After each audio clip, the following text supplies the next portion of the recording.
On the outskirts of Paris, there is an unusual home that has been turned into a museum of sorts. It is a place filled with memories, letters, and electronic paintings, all of them awaiting discovery by a larger world. They are the expressions of a man who dreamt of exploring the heavens. His was a complicated life, filled with ironies and contradictions. An American by birth, he became a citizen of the world. Though trained as an engineer, he was drawn to the creative arts. Highly articulate, he found it difficult to express his feelings, even with those closest to him. He was a pacifist who built weapons, and a socialist who became a millionaire. He set aside personal convictions to help win a world war, only to later see his country turn against him and declare him an international fugitive. Through it all, he kept meticulous records, hoping to ensure his pioneering role in American rocketry. But today, he has been largely forgotten. Few know of his contributions, or even his name. But from his passion for reaching beyond the boundaries of the Earth would emerge the world's premier center for exploring the solar system. This is the story of one man's reach for the stars, and how his ideas and idealism put him on a collision course with the world. It is the story of the American Rocketeer.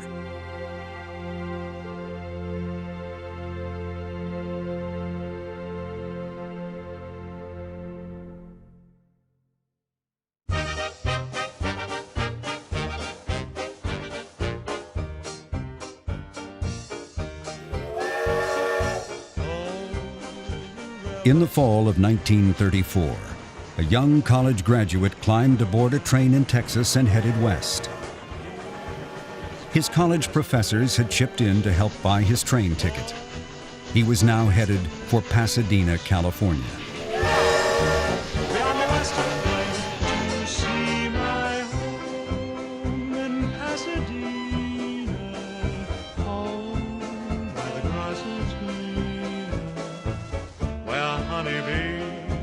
Hum melodies and orange trees scent the breeze. I'm gonna be a home sweet home. The young Texan who stepped off the train found himself in a land of orange groves, mansions, parades, and one of the world's leading engineering universities, the California Institute of Technology. Caltech had accepted him into its graduate aviation program. His name was Frank Malina. September 14th, 1934. Dear folks, I stayed all day looking over the school and finding a place to stay. It is a fine school. You can see that it has quality. Caltech and Pasadena were a world away from Malina's roots. He was a first-generation Texan, born of Czech immigrant parents, both of whom were musicians. Frank Malina was expected to follow his father's musical footsteps. But instead of music, the young boy was drawn to science, mathematics, and art, much to his father's dismay. He made many cynical remarks about it that I bore very painfully. He also, I recall, belittled my intelligence many times in other matters. He was never really brutal about it, explicitly, but I knew that he carried many disappointments about his boy, as he dreamt he should be.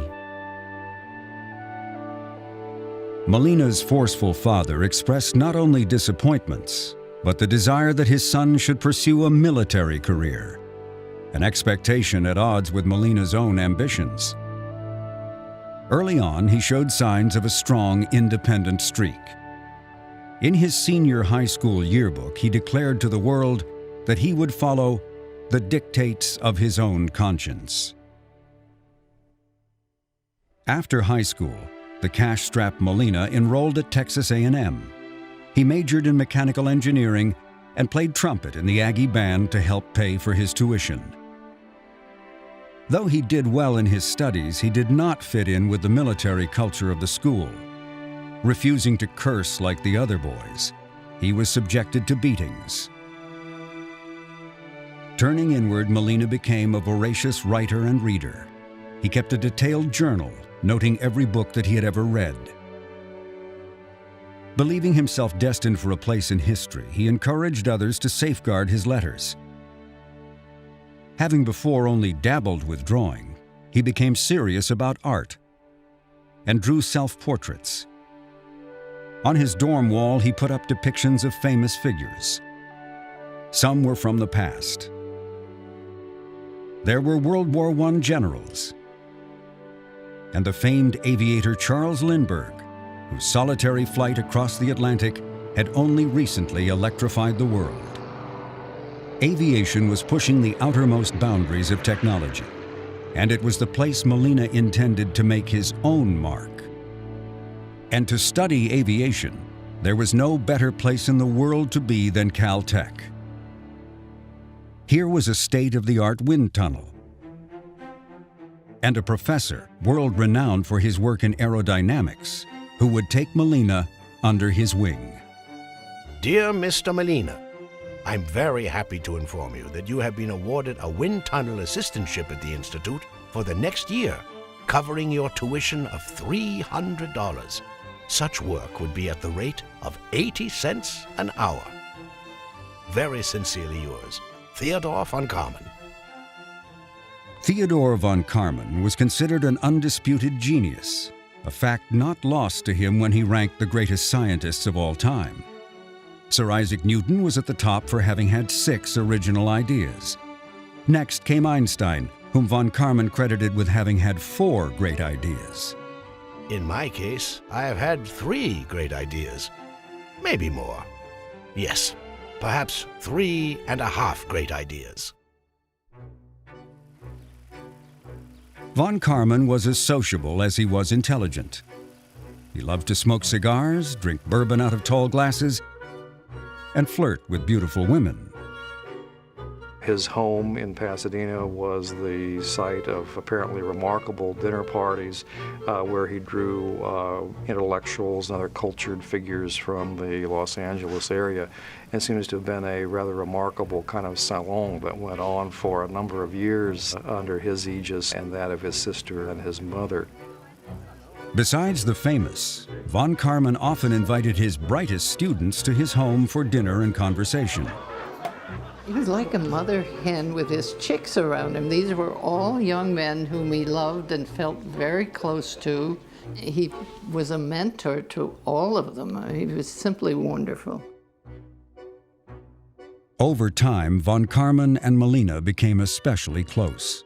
The Hungarian professor helped introduce his graduate student to a larger world and a dizzying swirl of subjects, all of which Malina shared in his weekly letter to his parents. My brain is going round and round with airplanes, socialism, capitalism, logic, Napoleon, opera, and thermodynamics. Our slide rules are being worn out. I am certainly forced to learn a lot about airplanes.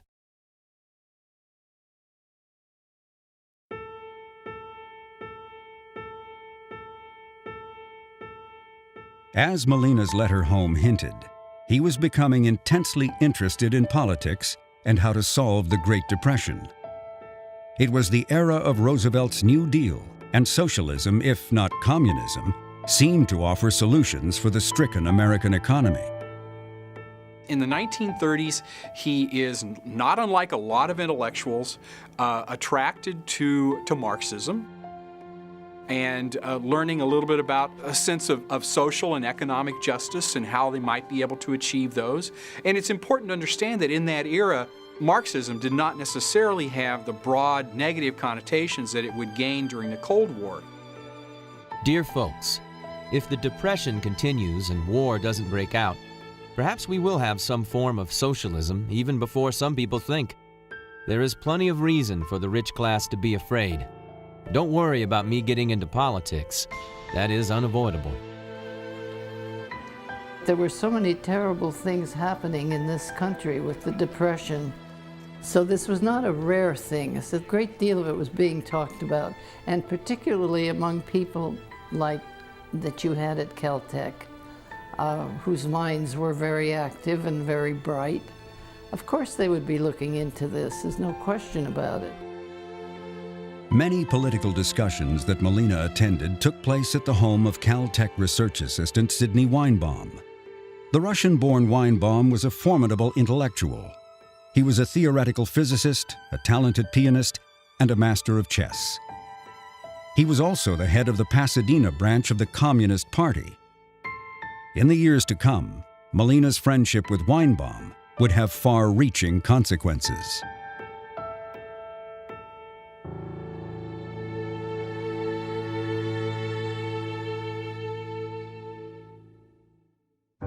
I'm happy, my cares have flown away, a new day with nothing in the way, darling. Let's dance together till morning. Though politically brash, Frank Malina was no firebrand revolutionary. His letters home quickly jumped from politics to opera to the Aggie football team to a budding social life.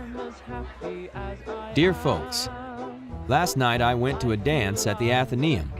I had a good dancing partner, so I enjoyed the evening very much. Hope you get to see the Athenaeum someday, as it is really a beautiful place. Everything is kept as nearly as perfect as you can imagine. There was yet another topic swirling in Malina's mind. Might rocketry be worth pursuing as a career? And darling, let's dance together till morning. So far as respectable scientists were concerned, rocketry was really Buck Rogers' stuff.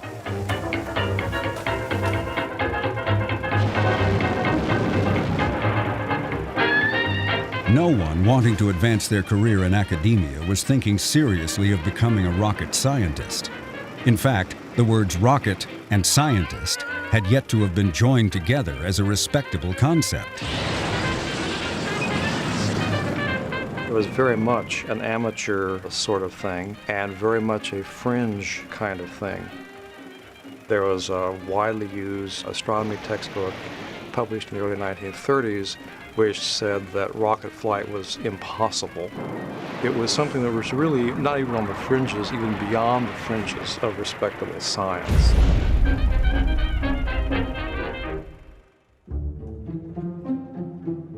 Malina's interest in rockets might have been a passing whimsy had not two young men approached him with an intriguing proposal. Might the three of them, these two strangers asked, team up and build rockets? Their names were Ed Foreman and John Whitesides Parsons. They had been friends since meeting on a schoolyard. Neither possessed a college degree, but what they lacked in their education, they more than made up for in enthusiasm. Apparently, it was just electricity. They shared this dream of building high-altitude rockets, and my dad must have been already thinking about it seriously, and so it was just electric. Foreman was a mechanic who knew how to bend metal into rocket casings. Parsons was a chemist who could fill those casings with rocket fuel. What they needed was the scientific discipline Malina could provide, and the sponsorship of a Caltech professor. Von Karman, with an affinity for the unorthodox, gave the project his blessing, but there were conditions. They could make use of his laboratory, but only in off hours, and they would have to raise their own funds. I was immediately captivated by the earnestness and the enthusiasm of these young men. Most young people are quite serious about their dreams, so this in itself was not what interested me. It was the unusually strong background and drive of these young rocketeers. Parsons and Foreman told me that their backyards in Pasadena were pockmarked from the effects of rocket explosions. Foreman and Malina would never be close. But Malina and Parsons found their interests meshed beyond rockets. There were common interests in music and literature. Years later, Malina summed up Parsons as rather exotic, of the cultist type, which of course was not unusual in California. It was a clever but obscuring description of Parsons, who was in fact a practitioner of black magic and the occult. Parsons loved to recite pagan poetry to the sky, while stamping his feet. He stood 6'1", with dark, wavy hair, a small mustache, and penetrating black eyes, which appealed to the ladies. When Parsons wasn't working with explosives, he headed a local chapter of a religious sect. The membership was sworn to obey the law. There is no law beyond do what thou wilt. Do what thou wilt shall be the whole of the law. I think my father went to some of those parties, which were pretty wild, but then, I grew up in the 60s when parties were pretty wild as students. Certainly my dad had no interest in astrology or no interest in mysticism, and so this was really very far from his view of the world and what made it tick. And yet, it was something that came with the package. That must have been an innate part of my dad's personality, was a tolerance for bright people with strange habits. They made for an odd trio, but they were bound together by their desire to build rockets that could reach into space. For months, they sketched out blueprint drawings and then hammered them into real hardware. Finally, they were ready for their first test. Parsons and Foreman, accustomed to the thrill of launching their rockets up into the sky, found that Malina demanded that the first test should simply measure the rocket's thrust. To do so, the motor was inverted, with the exhaust nozzle pointing straight up. This rocket engine was going nowhere, or so they thought. As the sun rose on Saturday, Halloween Day, 1936, Malina, Parsons, Foreman, and a handful of Caltech students and supporters set out for the Arroyo Seco, a deserted mountain wash near the Pasadena Rose Bowl. They assembled their rocket engine, connected the pressure tanks, and stacked sandbags to protect themselves from a possible explosion. As the day wore on, they took a break from their physical exertions. The moment, captured on camera, is known today as the Nativity Scene, the first rocket experiment by the founders of what would become the Jet Propulsion Laboratory. What was kind of surprising also is that they brought cameras along, right? So, they had no doubt that they were doing something important, and so they wanted it documented. By the early afternoon, Malina and Parsons had the rocket motor ready for testing. Crouching behind sandbags, they expected to hear a roar. Instead, there was the disappointing sound of hissing air from a loose hose. The second and third attempts netted the same result. By now, fuel had leaked all around the test area, but a fourth try was made. This time, the rocket motor caught fire, but not in the way intended. Very many things happened that will teach us what to do next time. The most excitement took place in the last shot, when the oxygen hose, for some reason, ignited and swung around on the ground, 40 feet from us. We all tore out across the country. The rocket motor tests in the months that followed ebbed and flowed, leaving the three men more often than not despondent. And fissures between Malina and his two partners began forming. Parsons and Foreman were impatient to launch a rocket, while Malina demanded more tests. Knowing much could be gleaned through scientific calculations requiring no hardware at all, Malina added to the group a brilliant Chinese graduate student named Shui Shen Qian. Qian had come to the United States on a scholarship. He was viewed as a human calculator who preferred to communicate through the language of equations. His ambition, he once declared, was nothing short of going to the moon.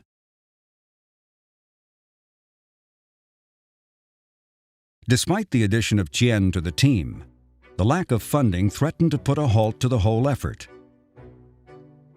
Attempts to join forces with the most well-known U.S. rocket pioneer, Robert Goddard, were rebuffed, much to von Karman's displeasure. Goddard, it was said, was the first man to fire a liquid rocket. Goddard's rocket reached an altitude of 42 feet.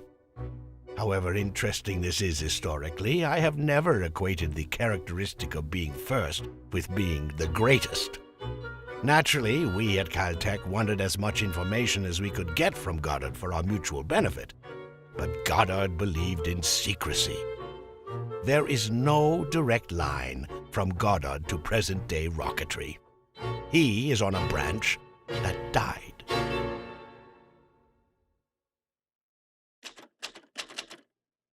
Now desperate for money, Parsons and Malina began writing a science fiction treatment they hoped to sell as a movie script or novel. And of course, that film script turns out to be eerily anticipatory. The storyline involves a group of liberal rocket researchers and their struggles with fascist capitalists. One of the characters, who resembles Jack Parsons, is killed in a rocket explosion. Another character, clearly Chien, returns to China when the U.S. government fails to come to his aid. And the character based on Frank Malina plays out his part trying to keep their rocket research from falling into the hands of Nazis. The draft of the script was shopped around the studios, but there were no takers for such an unrealistic plot.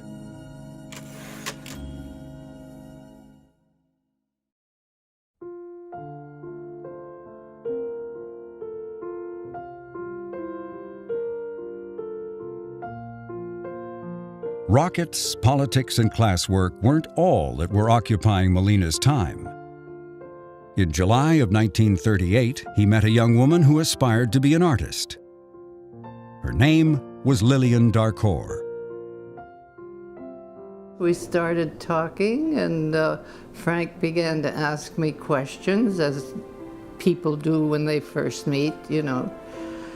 And it was just a very lovely evening, very, very simple, and we danced a great deal.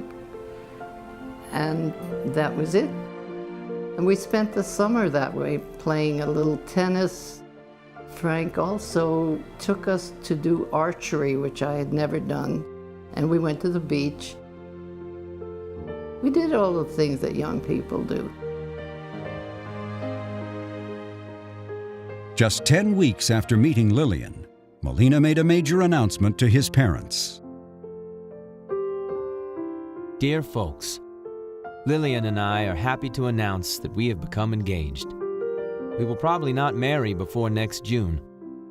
I am sure that you will love her as much as I do, as she is pretty, serious, and a hard worker. It was a whirlwind romance to which Malina brought an unusual sense of urgency. Getting married, Malina confided to his fiancée, was part of his 5-year plan. I think he had everything under control. He had it compartmentalized, and he tried to live by that. He had a good sense of humor, you know, when he let it go. I always felt that it was like being held back a little bit. It would have been so nice if he could have just, you know, let it explode. Many tell me that I am secretive, something I can't understand. I have always thought my actions were as transparent as could be, perhaps too much so at times. As their wedding date neared, Lillian began to have doubts. I felt the distance between us always. I didn't like that. And I kept telling myself it was me, that I was just being foolishly romantic and too young. But I was a little bit aware of it then. Lillian's parents, smitten with Malina, encouraged their daughter to go ahead with the marriage despite her doubts. She was all of 19 years old.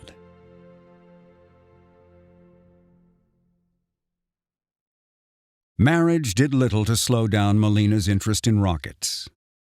He shared very little of his work with his young bride, who soon found herself alone as her husband and his colleagues worked late into the evenings. I would come home from art school, I would go do the marketing, cook something awful because I didn't know how to cook in those days. I think I was responsible for Frank's bad stomach. And then they would come over, and I could hear all the voices and the arguing and no, yes, and let's do this and let's do that.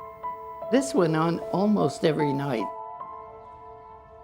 The group continued to expand, as did the project's reputation, but not for the better. Having been provided space in the basement of a Caltech building, the Rocketeer's chemical brews were raising eyebrows and an awful stench. One of the liquids we are using gives off a very toxic gas that is heavier than air. If there were any rats in the building, they've probably left. When toxic gases weren't being released, unintended explosions were sometimes heard echoing through an otherwise tranquil campus. One unexpected blast sent a piece of steel hurtling through the air. Just minutes earlier, Malina had been standing directly in the projectile's path. Dear folks, I left about half an hour before the occurrence, so that Parsons and Foreman were alone. Neither of them was hurt, fortunately. There will probably be very little financial loss, as the Institute carries insurance on all laboratory equipment. The Rocketeers began being referred to throughout the campus as the Suicide Squad. It ruined our reputations, one member of the group recalled. Our name was Mud.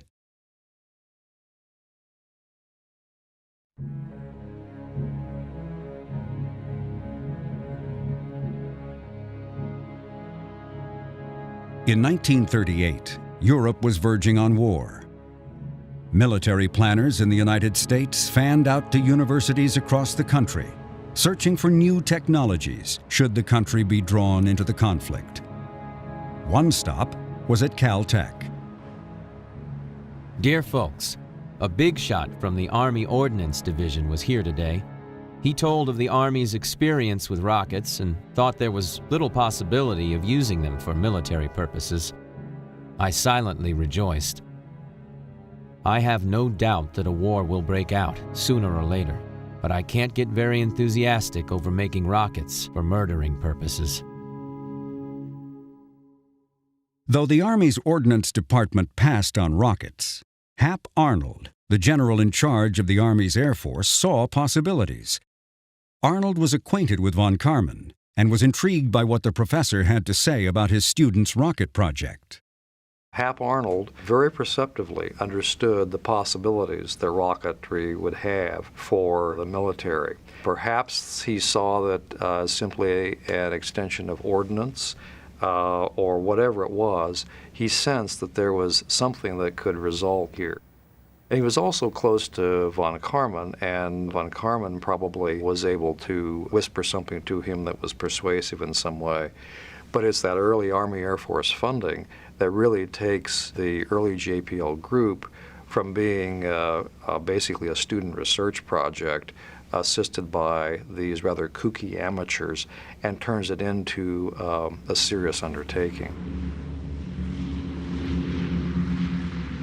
General Arnold was interested in getting planes, especially bombers, quickly into the skies on shorter runways, and he thought rockets might help. Under von Karman's signature, Malina prepared a proposal for the Army's consideration. Given the stigma associated with rockets, that word was avoided in favor of jet propulsion. What pleased me most was that Uncle Sam was going to supply money to help our boys with their rocket experiments, so they would no longer have to dip into their own pockets. The first contract was for $1,000. It was only the beginning. A second grant in July of 1939 was for 10 times that amount. When Hitler invaded Poland, money began to gush in.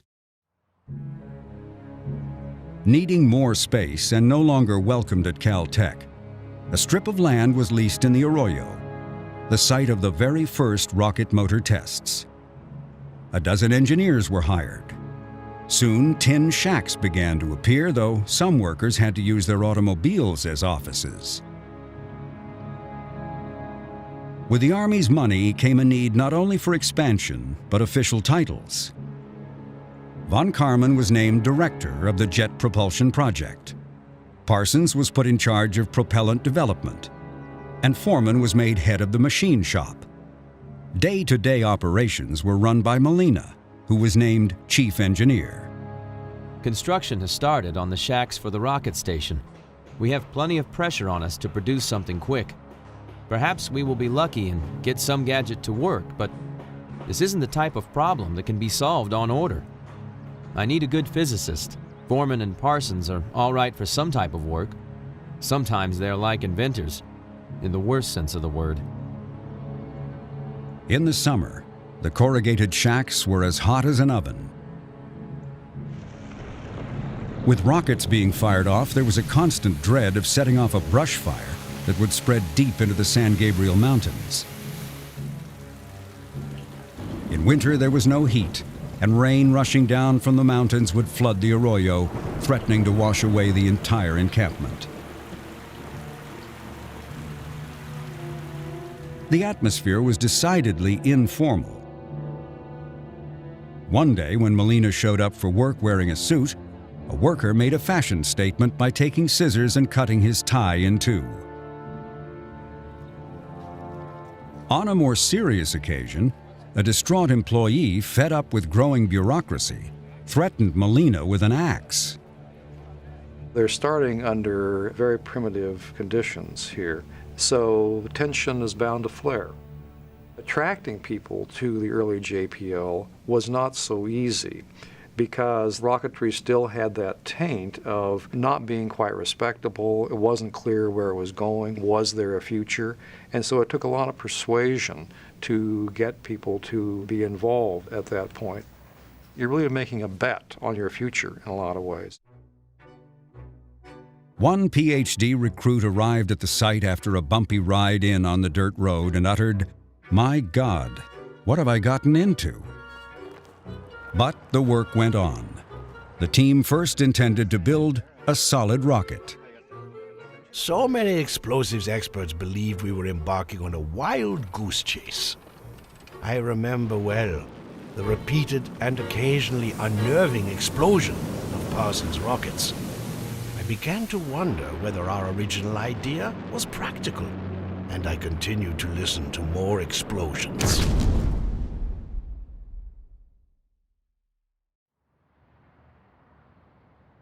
By now, the government had decided that the work was to be classified. There would be security checks made on everyone. And Chen, a foreign national, was refused a clearance, a decision that left Malina fuming. This secret business is very childish. Everything now is very confidential, and we have to suspect spies under every piece of paper. But the war was nearing. In early 1941, an intelligence report warned that Germany was also trying to lift airplanes off the ground by using rockets. The news further underscored the seriousness of their research. In August, they believed they were ready for their first test. Their modest plan called for mounting 6 canisters, called Jet-Assisted Takeoff Rockets, or JTOS, to the smallest plane they could find, a 753-pound aircraft called an air coupe. One of von Karman's graduate students, Army Lieutenant Homer Boucher, volunteered to be the pilot. A week or so before the flight, Boucher came down to the Arroyo Seco to see how the rockets were working. Parsons had set up a packet of rockets which simulated the rack on the plane.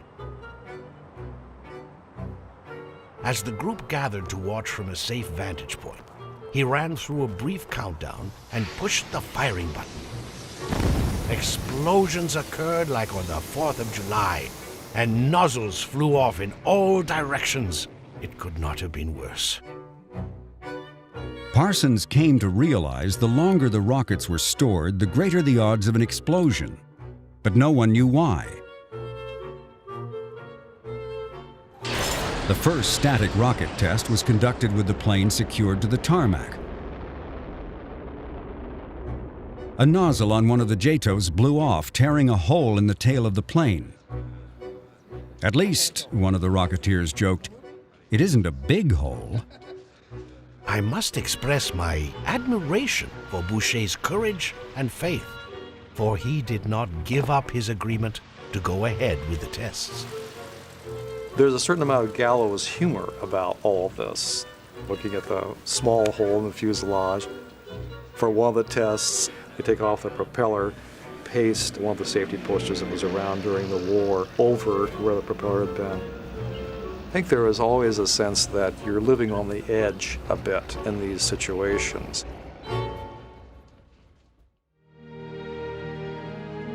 A few days later, on August 12, 1941, with Carmen and Malina overseeing preparations, 6 freshly made JATOs were mounted underneath the wings of the light plane.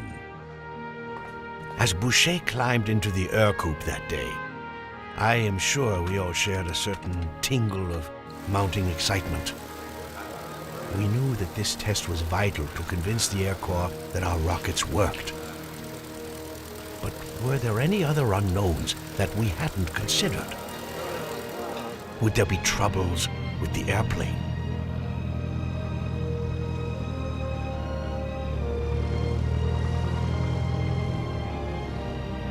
As the plane rolled down the field and gathered momentum, he kicked the ignition switch. Smoke billowed out as the rocket ignited. The plane shot off as if released from a slingshot. None of us had ever seen a plane climb at such a steep angle. To emphasize the achievement, they rolled the film camera again and had 2 planes take to the skies, one powered by JATO rockets, the other only propeller-driven. The strapped-on JATOs had cut the distance needed to take to the air almost in half. The team was ecstatic, but because the work was now classified, there were no public celebrations. Malina could only hint of the accomplishment in a letter home.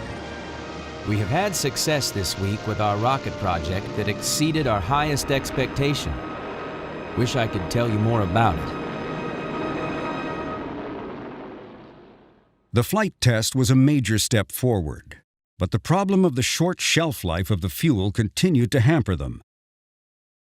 After a few days of storage, the canisters were more likely to explode than fire off.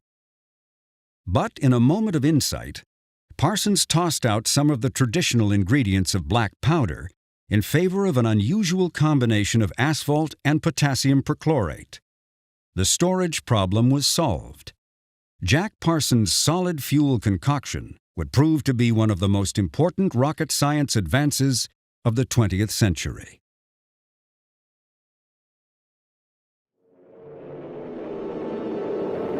One, two, three, 4. Hello, NBC. Hello, NBC. This is KGU in Honolulu, Hawaii. We have witnessed this morning the distant view, a brief battle off Pearl Harbor, and a severe bombing of Pearl Harbor by enemy planes, undoubtedly Japanese. Dear folks, we got up this morning and turned on the radio to listen to the symphony concert. Instead, we heard the first news of the attack on Hawaii and Manila by the Japanese fascists.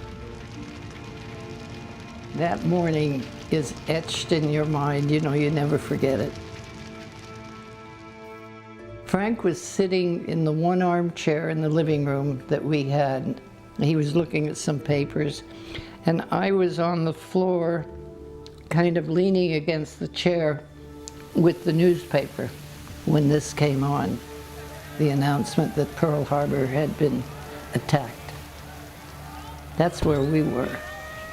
And of course, we were both in shock with this. Here in Southern California, all servicemen are called from leads. The police and firemen, air raid personnel are all called to their posts.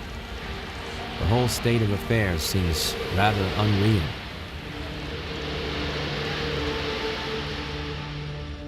With the United States' entry into World War II, the work of the Rocketeers took on a wartime urgency, and they were given new challenges to research. The team was now experimenting with liquid propellants.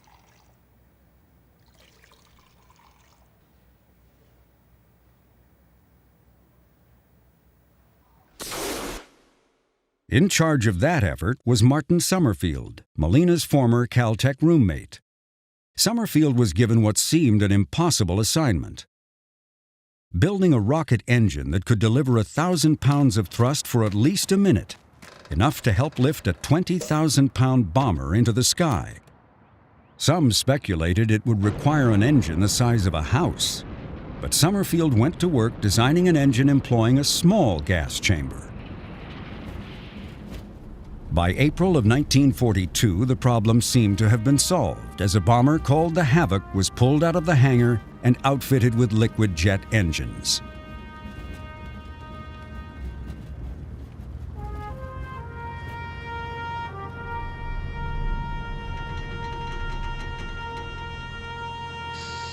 Given the possibility of an explosion that would ignite the liquid propellants and doom the plane, only 2 men were allowed on board: the pilot and an operator stationed in the rear whose job was to ignite the rockets.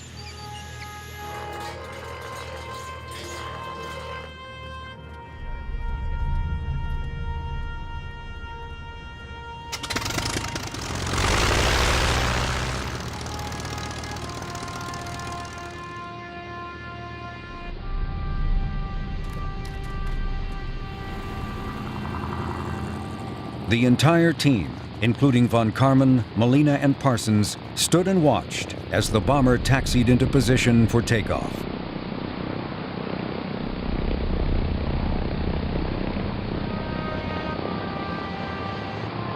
The engines revved up, the rockets ignited, and suddenly the bomber took off with a roar, almost straight up. As smoke billowed forth, the plane continued to rise as though scooped upward by a sudden draft. It was a wonderful sight, and the beginning of practical rocketry in the United States. Malina was as excited as von Karman with the test and rushed out to congratulate the 2-man crew after they safely landed. Soon afterwards, he shared with his wife his pride in the accomplishment. I have not written to you for some time, mainly because of the pressure of work during the past hectic 2 weeks. The most important fact is that this weekend the outlook for the future is the brightest it has ever been. We have something that really works, and we should be able to help give the fascists hell.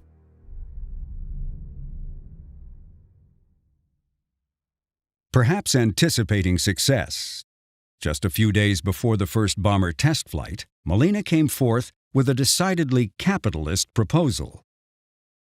With the rocket work expanding, why not, Malina proposed to the core team, incorporate and sell mass-produced versions of their rocket to the U.S. government? Von Karman agreed, and he was immediately named president of a company they named Aerojet. Parsons, Foreman, and Summerfield were made vice presidents. Malina was put in charge of managing the money for what looked to be a fly-by-night, seat-of-your-pants operation. I have been running around like a chicken with its head cut off. Everything is going so fast around me that it's bewildering. The company will either be a wonderful success or a glorious flop. There won't be any in between. The lines of authority between Aerojet and Caltech were vague, but no one had the time to worry about overlaps in wartime. Parsons and Foreman moved over to the new company. Von Karman, who was officially in charge, was spending more of his time in Washington, which left Malina to run both operations. He found running a growing business and dealing with government red tape not to his liking. We have come across the most foolishness, incompetence, helplessness, ignorance, and stubbornness that you can possibly imagine. What a mess we ran into. I have lost my temper so many times that I have no temper left. There were other problems. Parsons' interest in the occult was deepening, and rumors of his activities were spreading to the press. Malina's wife Lillian became so alarmed that she wrote to her husband, warning of the dangers of continuing to associate with Parsons. Dear Frank, the most disconcerting thing I've heard this week is a story concerning friend Parsons. It seems that certain people are not taking his cult as lightly as you are. The story goes further, inasmuch as the FBI is on their trail because they are sure there is some honest-to-God leak in the whole organization. I think you and anyone else in Aerojet who is not of their ilk is in serious danger. Lillian. I think the Suicide Squad was a pretty strange group of characters. I assume that as the war effort started ramping up, files on all these people, right? And anybody that started having a profile that was a little bit strange, they would have started investigating. Person's file must have been really interesting. I mean, they were busy looking at the parties he was holding, trying to figure out what was going on there. And certainly, given my father's situation, very quickly he must have gotten a lot of attention. Malina had no way of knowing it, but his political activities in the late 1930s had come to the personal attention of the FBI's director, J. Edgar Hoover. Hoover, convinced Malina was a member of the Communist Party, based on the report of an informant, ordered his agents to find the proof. A review of the report fails to reflect definite information that the subject is a member of the Communist Party. It is suggested that further efforts be made by your office to determine whether subject is actually a Communist Party member, in order that additional consideration may be given to the preparation of a security index card concerning him. What's now known from released FBI files is that Malina had been of interest to the Bureau as early as 1942, with a dozen informants having provided information about him. One of them told of Malina having attended and hosted Communist Party meetings prior to America's entry into World War II. After 2 years of investigative work, the FBI's Los Angeles office reported back to a disappointed Hoover that their investigation failed to indicate that Malina was actually a member of the Communist Party. The memo went on to recommend Malina not be placed on a list of security risks. There the matter rested, but was not forgotten. Whatever suspicions the FBI may have had about Malina and others, they did not act upon them. For when top-secret reports arrived with the news that the Nazis were building ballistic missiles, the talents of the Rocketeers were needed more than ever. The world's first missile arms race was about to get underway.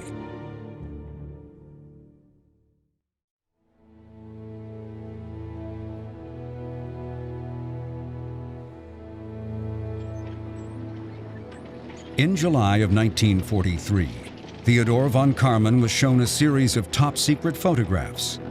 They were pictures of what looked like ramps being constructed off the coast of German-occupied France. What, the Army wanted to know, could they be? Von Karman gets some super-secret photographs, probably through Hap Arnold, what look like these giant ski slopes. And they want to know what's going on here. What does this look like to you? Von Karman analyzes it and decides that probably the Germans have a rocket program underway.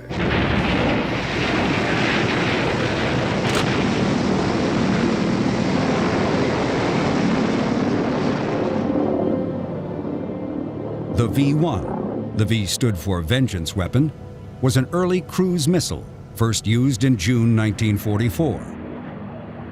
Over 8,000 of these subsonic buzz bombs were launched against England and Holland.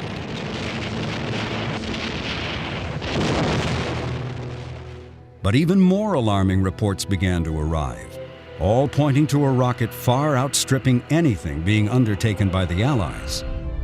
It was the V-2, the world's first long-range ballistic missile.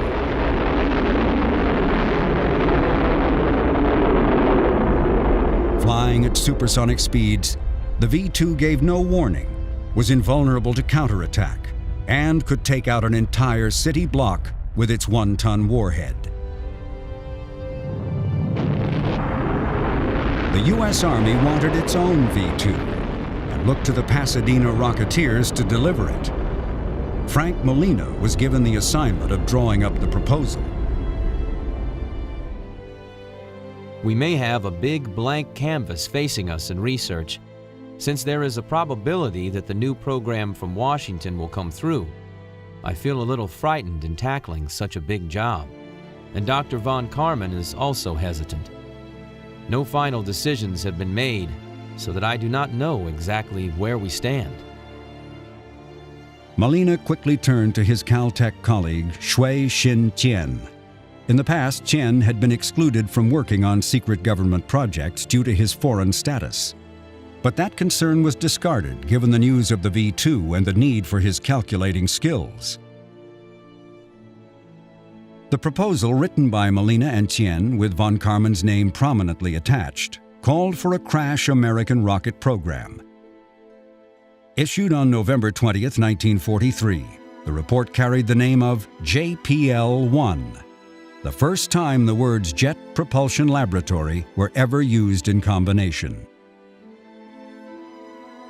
The plan was quickly accepted, and suddenly millions of dollars were made available to the one-time cash-strapped Rocketeers. But rather than rejoicing, Frank Malina was having misgivings that he shared with his wife. Dearest sweetheart, the past few days I have been thinking about the future, trying to formulate a post-war plan for myself and dreaming about the two of us. I have learned on this trip that the culmination of my efforts with many others in Pasadena will probably be a permanent Jet Propulsion Laboratory at Caltech. I still have a part to play, mainly at Caltech, in trying to start the JP lab on its way.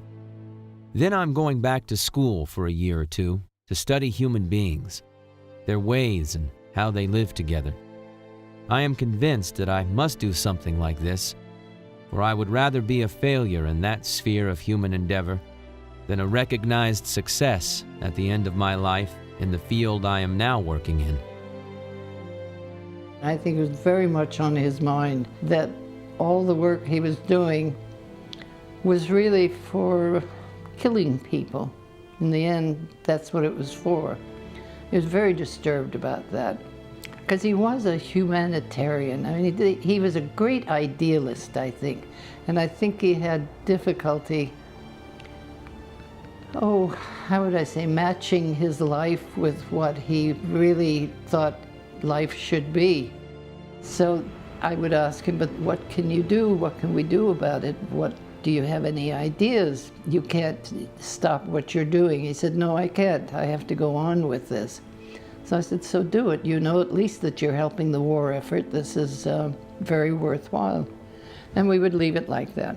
And he had made his peace with, I guess, what he considered a compromise. That's all I can say. But I think it was very hard for him. Malina, who had been an officer in the Army Reserve going back to his Texas A&M days, was sent to London and France to witness firsthand the destructive power of the V2 and to see what might be gleaned from bits of the rockets that survived impact. Sunday, I got into uniform for the first time in 10 years. I had to buy it here, and considering everything, it fits fairly well.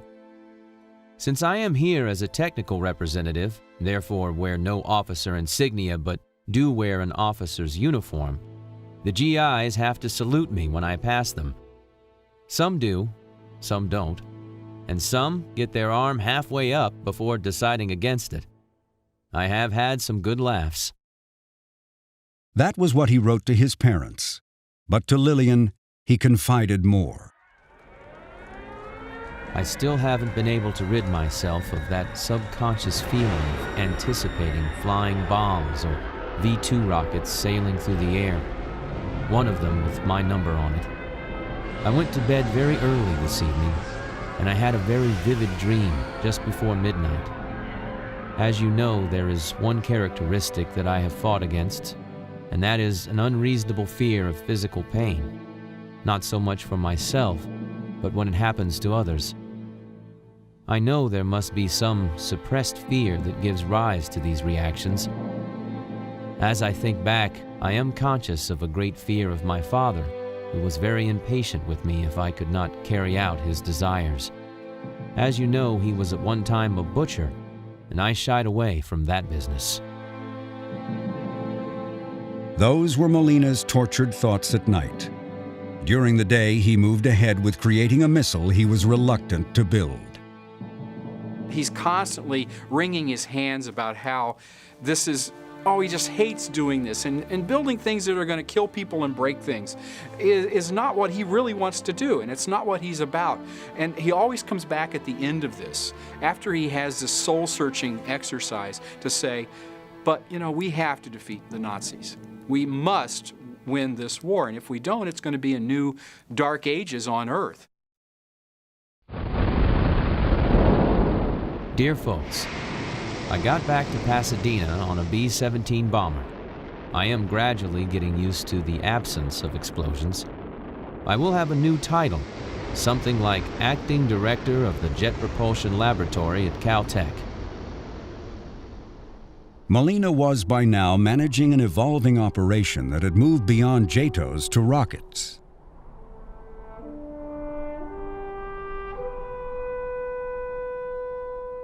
The JPLers named their first missile the Private A. The rocket's modest rank was fitting, given its small size. The engine was a JATO, fitted with a cone head and 4 fins serving as flight stabilizers. To achieve liftoff, the Private required a small launch tower with guide rails and a booster stage containing 4 smaller solid rockets.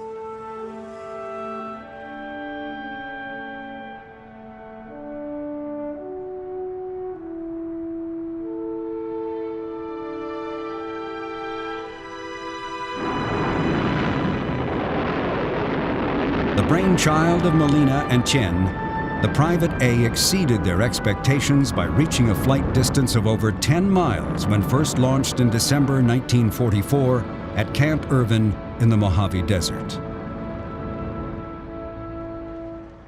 Emboldened by the Private A's success, wings were added in hopes of increasing the rocket's range. The winged Private was named Private F. The first of 17 rounds were shot off at Fort Bliss, Texas, beginning on April Fool's Day, 1945. The rockets blasted out of the launcher as planned, but then promptly corkscrewed into the ground. The letter F, the joke went, stood for either failure or fiasco.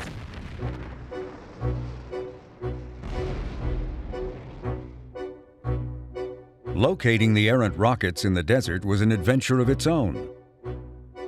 Given the truncated flight paths, the fuel was not always entirely consumed.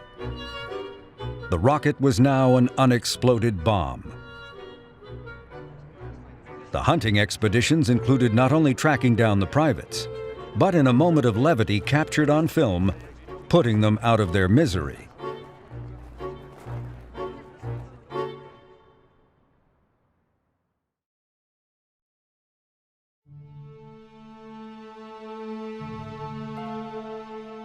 As the war was ending in Europe, Theodore von Karman and Shui Xin-Qian also donned U.S. officer uniforms.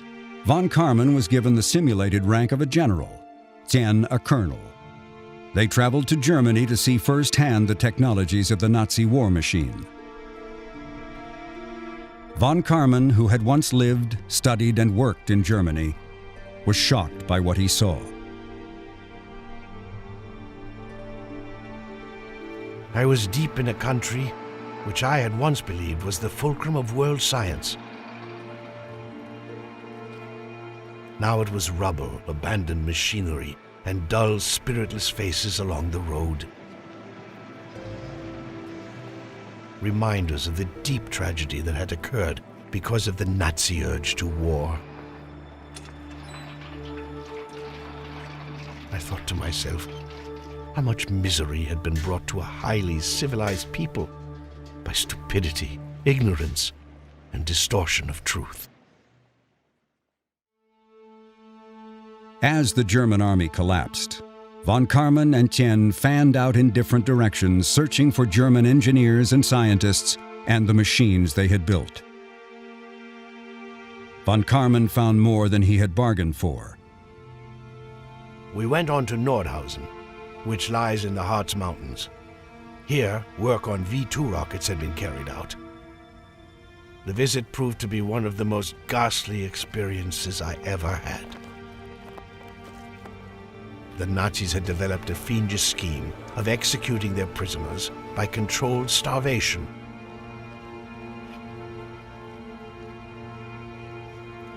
This was the most horrible thing I had yet heard of. A perversion of science beyond anyone's nightmarish imagination. 20,000 inmates died at Nordhausen from starvation and being worked to death. The V-2 was the creation of Nazi Party member Werner von Braun. Von Braun was not responsible for the Nordhausen facility where his V-2 was mass-produced by slave labor, but he knew what took place there. At the war's end in Europe, von Braun and members of his team surrendered to the American Army. Tien was among the first to interrogate him. Eventually, the Army secretly moved these spoils of war to the United States to learn more about their knowledge of rockets. At the same time, entirely intact V-2s captured by the U.S. Army were also making their way back to the United States. Some of them came to JPL. During the weekend, we received 2 complete V-2 rockets. They came on open flat cars, and lots of people in Pasadena came to the railroad station to see them. I found them very interesting after hearing them land in London. Malina had been unscathed by V-2s raining down on London during his time there, but in the years to come he would become a casualty of the V-2 in a different way. For in a twist of fates, it would be Werner von Braun and his German V-2 team, not Frank Malina and his Pasadena Rocketeers, who would be chosen to lead the U.S. rocket program.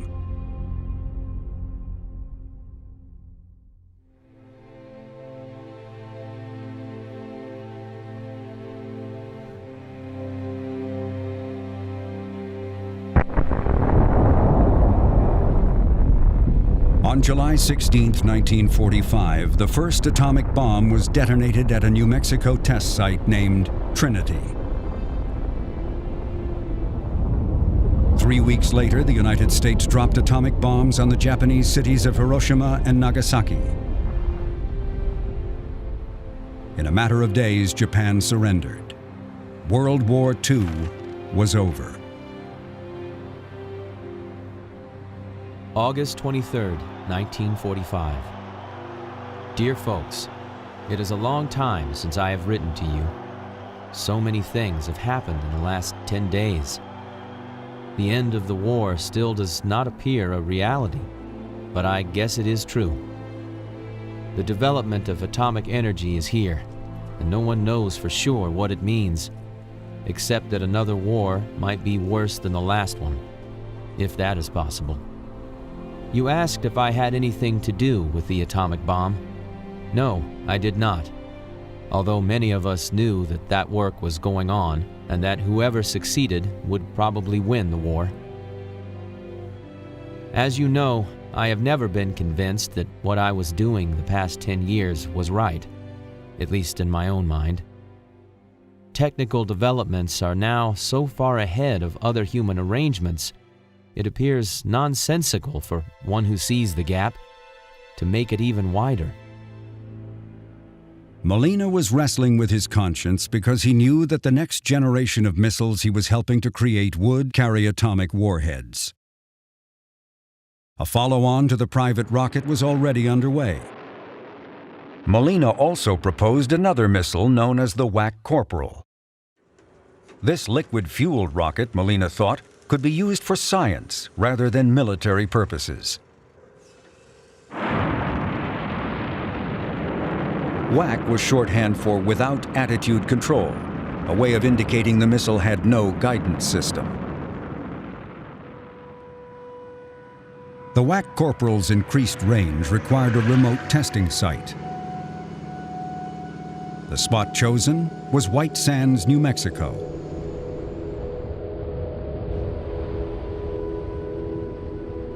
White Sands was chosen for this kind of experimentation because it was remote. It's very much a kind of roughing it barracks type environment. We are near the spot that the first atomic bomb was set off, and we will probably have a look at the crater from the air before we leave. We are very comfortable, the food is fine, and we should have a pleasant time, provided we do not have too many technical difficulties with our baby.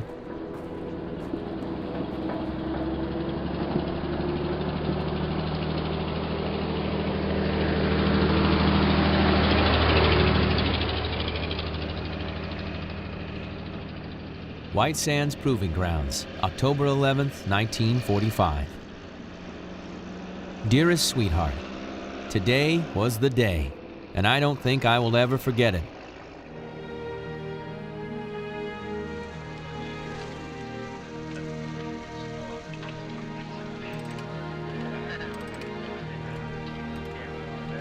Our little lady performed beautifully on her maiden flight.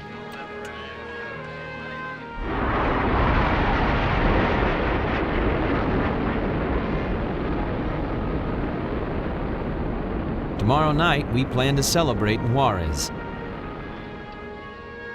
The lady has one bad habit, which we have not been able to cure. In the overall picture, however, she is mighty good, and we think that we will be able to get her to do one more stunt before our program is completed. I will enjoy telling you about her someday. She is very pretty, and up to now, we love her dearly. Give everyone my regards. All my love, Frank. Malina was ecstatic because his WAC Corporal, the world's first sounding rocket, reached an altitude of 235,000 feet, the highest any human-made object had ever reached. It was what Rocketeers had always dreamed of achieving, reaching the very fringes of space. Of the original group, Malina was the only one to witness the achievement. His mentor, Theodore von Karman, was in such demand by the Pentagon that he had all but set up permanent residence in Washington. Jack Parsons and Ed Foreman had cashed in their Aerojet stock and moved on. Even Tien was gone, having relocated to MIT. Malina was alone in another way. Even as he celebrated the heights of success of his little lady, his personal life was coming apart. The FBI was once again investigating him. While he was away on a trip, his wife was warned by a friend that the FBI was searching the Pasadena homes of people suspected of Communist Party activity, and that Malina was next on the list. When I got home that evening, the house had indeed been broken into, and things on Frank's desk had been rummaged around, drawers had been opened. Someone had been through the whole place. It was just chaos. Tired of being alone, fearful of the FBI, and no longer sure of whom she was, Lillian told Malina she wanted out of the marriage. She left Pasadena and moved to New York to pursue her career as an artist. This must have been absolutely awful for Frank. I mean, for me to do that at that time was terrible. Here I am, leaving him just at the worst time in his life, you know. But I knew I had to get out of there. I just had enough. I couldn't take it anymore. Woman of my heart, I cannot sleep, I cannot think. My heart is sorely bent. Why must humans suffer as I am suffering? And I know that you have suffered more. It is only when one is alone that one realizes the things that really matter. And still, I am afraid that tomorrow the gears will enmesh me. And somehow I don't care where they carry me. And then again I do. And you do. For we were born to fight for the worthwhile. I have torn myself apart and tried to look in my darkest corners. I have made mistakes and have eaten bitter fruit for them. As you read the news release on the rocket, I wondered if you experienced the sensation of at least being the midwife to the creature whose father I am called. I know you are as happy as I am that the good success was achieved. New York City, April 1, 1946. Dear Frank, you failed to see so many things.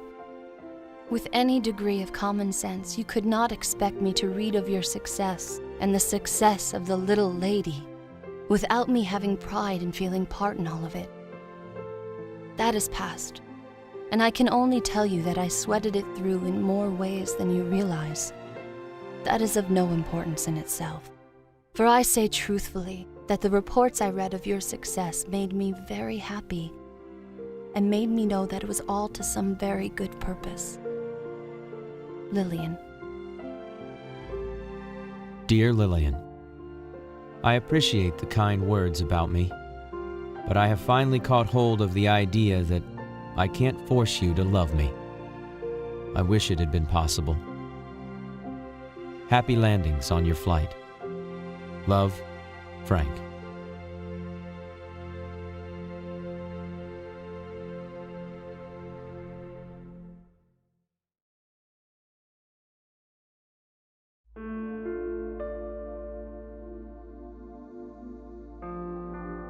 Malina's marriage was over. He believed he was being pursued by the FBI. And the more Malina learned in Pentagon meetings about how missiles would be put to use in a future nuclear war, the more conflicted he became about the purpose of his work. The war plans, Malina later wrote, were a form of national insanity. Dear folks, I have notified the Institute that I want a year leave of absence. What I really want to do, I am not at all certain. The way the world looks now, too many people are getting ready for World War III. But he certainly talks about how upset he was that all the people around him were preparing for the Third World War, right? And so from the military perspective, as soon as the atom bombs were successfully developed, the next problem was how to put them on missiles. And that just made him sick to his stomach. Seeking answers, he traveled to Princeton to meet Albert Einstein.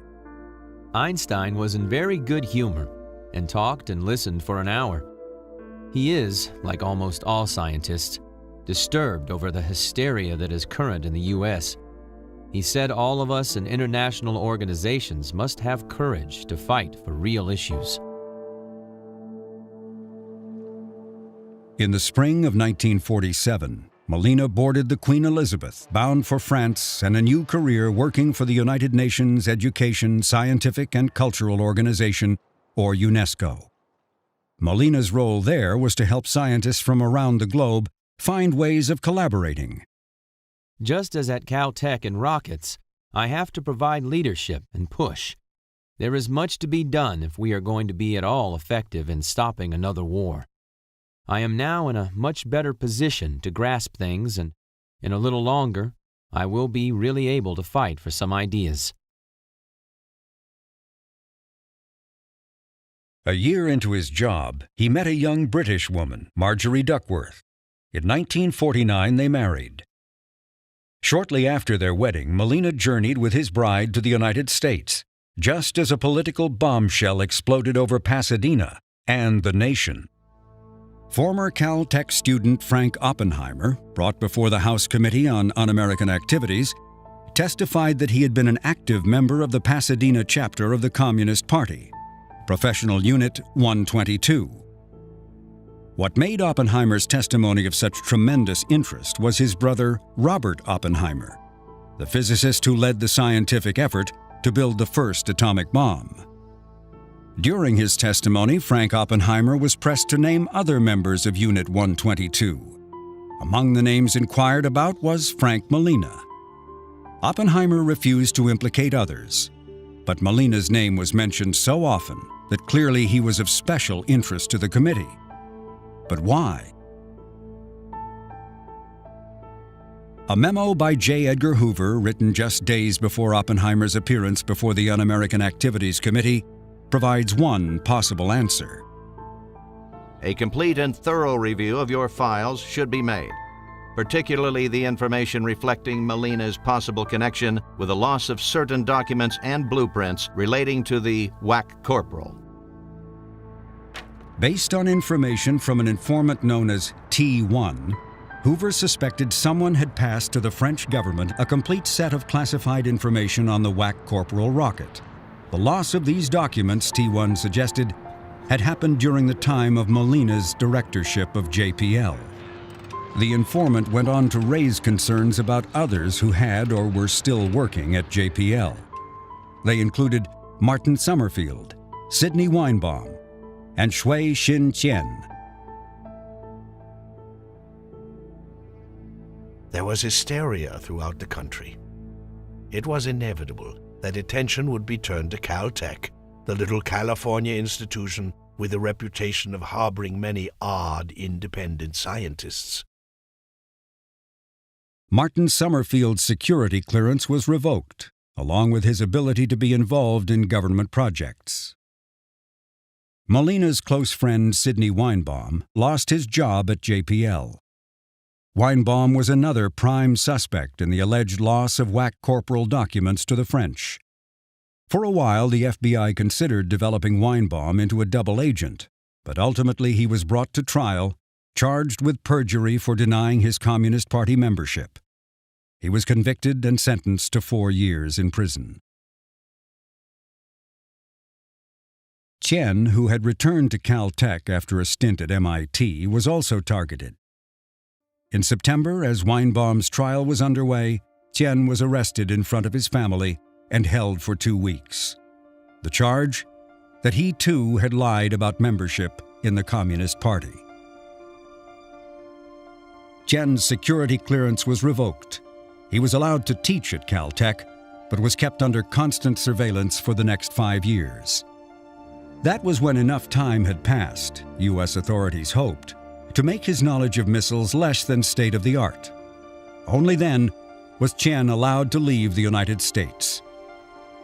The deportation of Qian, one U.S. government official later said, was the stupidest thing this country ever did.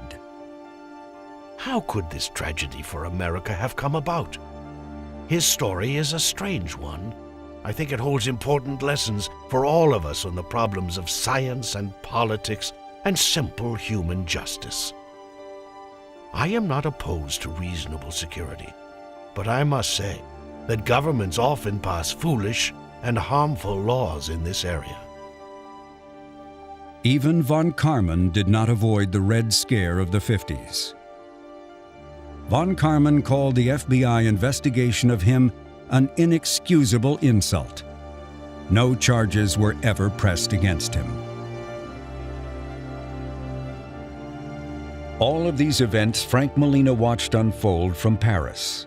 Out of Hoover's reach, he filed away newspaper clippings of his friends as they fell to the Red Scare. Unable to build a viable case that Malina had been involved in espionage, the U.S. State Department refused to renew Malina's passport. My father applied for political refugee status in England, repeatedly was turned down. They were interviewed a number of times by the French Secret Service. And my mother always used to tell the story later about how she got to know the Secret Service agents so well that she'd take them coffee. They were sitting in a car at the end of the road watching who was coming in and out of our house. She'd give them coffee on the way to pick up her bread in the morning. That must have been a pretty frightening time. I mean, they didn't know what was going to come down next. They didn't know whether the French were going to decide to turn them over to the Americans. Other pressures were brought to bear. President Harry Truman issued an executive order. Its purpose? To root out American subversives working for the United Nations. The order required U.S. citizens to disclose whether they had ever been party of any activity considered subversive. Rather than submit to the inquiry, Malina resigned from UNESCO. News of Malina's resignation was immediately transmitted to the FBI. A warrant for Malina's arrest was issued, and he was secretly declared a fugitive. But knowing the case against Malina was still weak, Hoover again pressured his agents. The U.S. Attorney in Los Angeles has indicated that the government's case against the subject is not a strong one. If it has not already been done, this case should be assigned to an experienced agent who has the desire, the willingness, the aggressiveness, and the ability to get out and dig for additional evidence of the subject's past Communist Party membership. But at the end of March, the U.S. justice system had had enough. Inasmuch as the Bureau has corresponded with the Department on a number of cases regarding the prosecution of the subject, it is recommended that the matter not be again called to the Department's attention. The case against Frank Malina was over.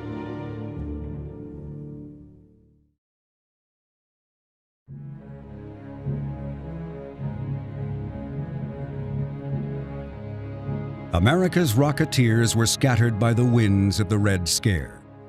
Qian arrived in China and quickly went to work building China's missile program virtually from scratch. While he may not have been a communist when he arrived in China, 3 years after his return, he joined the party. Revered as the father of modern Chinese rocketry, he lived to see Chinese astronauts orbiting the Earth. He died at the age of 97 on October 31, 2009. He outlived all of his fellow Rocketeers. After leaving JPL and Aerojet, Jack Parsons became more deeply involved in cult activities, even as he continued to experiment with explosives. He died in June 1952, following an explosion at his home laboratory. He was 37 years old. In honor of his achievements, the International Astronomical Union named a crater on the Moon after him, a crater on the far side of the Moon. Ed Foreman, one of the 3 original Rocketeers, lived a far more conventional life. After leaving Aerojet, he went to work for another aerospace company in Northern California. He died in 1973. Martin Summerfield's association with Professional Unit 122 cost him his security clearance. He became a professor at Princeton University. He died in 1996. Sidney Weinbaum, imprisoned for perjury, served 3 years of a 4-year sentence. With his science career destroyed, he found a job in the garment business. About his life, he once said, "I can't complain." He died at the age of 93. Frank Malina's first wife, Lillian Wunderman, lived out her dream of being an artist in New York, where she still lives. Frank Malina, without a passport, without a job, and with a warrant sworn out for his arrest, might have seemed in a precarious place in 1953. But he had held on to his Aerojet stock, and the stock made him independently wealthy. The man accused of being a communist became a millionaire as a result of his capitalist endeavors. It's a tremendous irony that he's the one who didn't sell his stock. It enables him to lead a very comfortable life and gives him the freedom to become an artist. Frank Malina goes on to have a successful career as a kinetic artist, really bringing together, I suppose you could say, the right and left sides of the brain. And he makes some very beautiful artwork.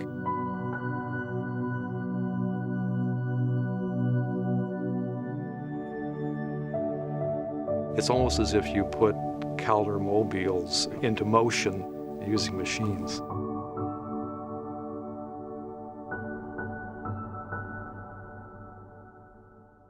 Once again free to travel, Malina also rekindled his interest in space exploration. He joined Theodore von Karman in creating the International Academy of Astronautics. Its purpose? To help thaw the Cold War by fostering space collaboration among nations. For years to come, Malina would rub elbows and exchange ideas with cosmonauts, astronauts, and major space agency officials. Theodore von Karman, who had been center stage for so long, found himself less in demand in his later years. In 1963, there was one last moment in the sun for the professor. It is hard to visualize what the world would be like without aircraft and jet propulsion, or without the vision we have just entering the realm of reality of exploring space. I'm especially glad to present this first National Medal of Science to one of the pioneers who has helped make all of this new and exciting age possible. Science is eternal. Its progress is continuous. Being a philosopher's son, I have always felt it was necessary for me to believe in something. I still believe that God will do right by us, and that we will survive the spirit of destruction. In short, I am an optimist. I believe in the goodness of the future. And if I have done a small bit to help bring it about, I am content. Shortly after his visit to the White House in frail health, von Karman traveled to Germany. There he died, 5 days short of his 82nd birthday, in the presence of his old student, Frank Malina.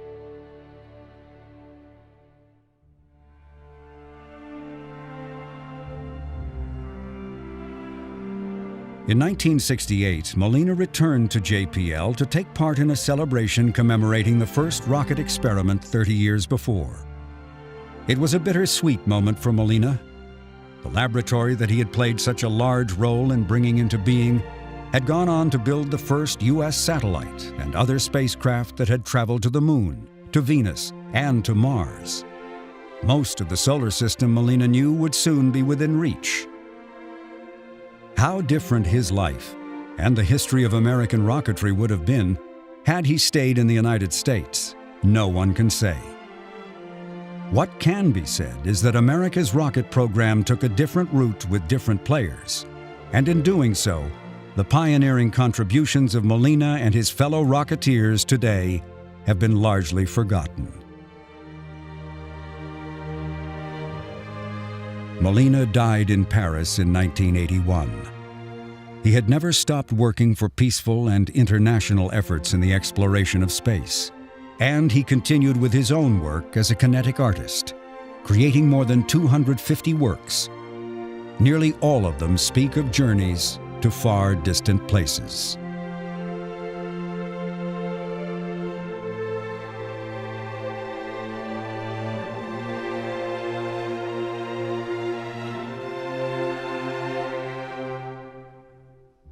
Most people like to have you in a clear-cut cubbyhole.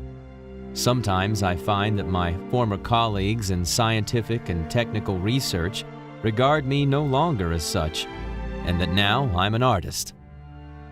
Among the artists, they find it very difficult to accept me as an artist, and they say I'm an engineer. Well, it doesn't really much matter. I'm a spaceman.